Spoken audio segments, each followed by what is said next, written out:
Welcome to another session of the Govern Like a Christian, or GLAC podcast. This is not just a podcast, but a call to join an American revival movement.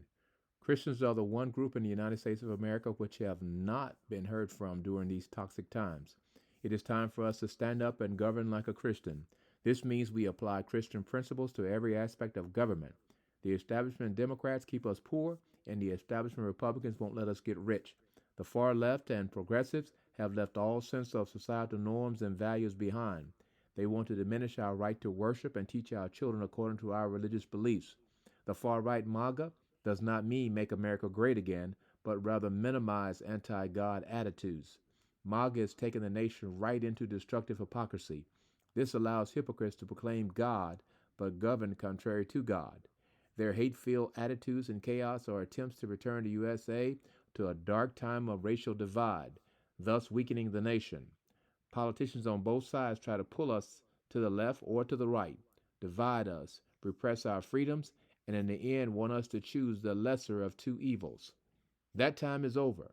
Citizens identifying as Democrats, Republicans, and Independents can now enter primaries and eventually general elections, standing only on the platform to govern like a Christian. Stay with us and see how the GLAC policies are fair and aligned with Christian principles of how to govern and treat our neighbors fairly. We live in an age of technology which is so easily accessible for anyone.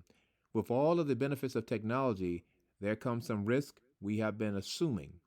These risks are by criminals who seek to rob and take advantage of others, disrupt commerce and business, and pose risks to national security. Far too long, individuals who participate in cybercrimes have been treated as a white-collar criminal which hurt no one. In reality, what hackers and other cybercriminals do is as brutal and frightening as someone placing a gun in your face.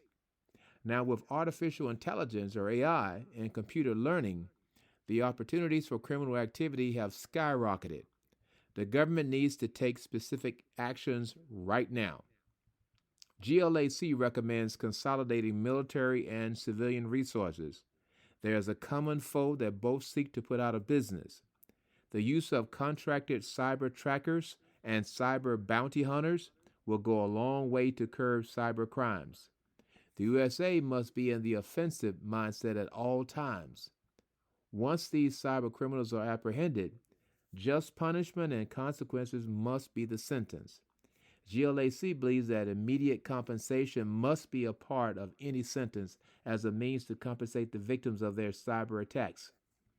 The idea of losing all one's possessions to pay someone they plan to victimize will be a sobering consideration before engaging in cyber crimes. As far as criminal sentences, these crimes must be treated like robbery and assault. Thus, hard labor where possible and no parole or probation will be appropriate. Those remedies cover cybercrimes at home in the USA. However, international cybercrimes require a different approach. GLAC holds that cybercrimes are a war and must be treated as such. In most wars, a successful coordination with allies is required. This war to stop cybercrimes, which know no borders, requires a joint effort of nations. Foreign nationals engaging in cyber crimes against the USA should receive a lifetime travel ban to the USA. For those cyber crimes originating within the borders of nations classified as enemies, we must make the consequences immediate and painful.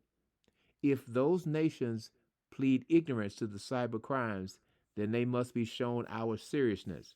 For every cyber attack, there will be a 1/3 reduction in that country's visas to the USA. This will force adversaries to monitor and control the criminal cyber crimes originating within their borders.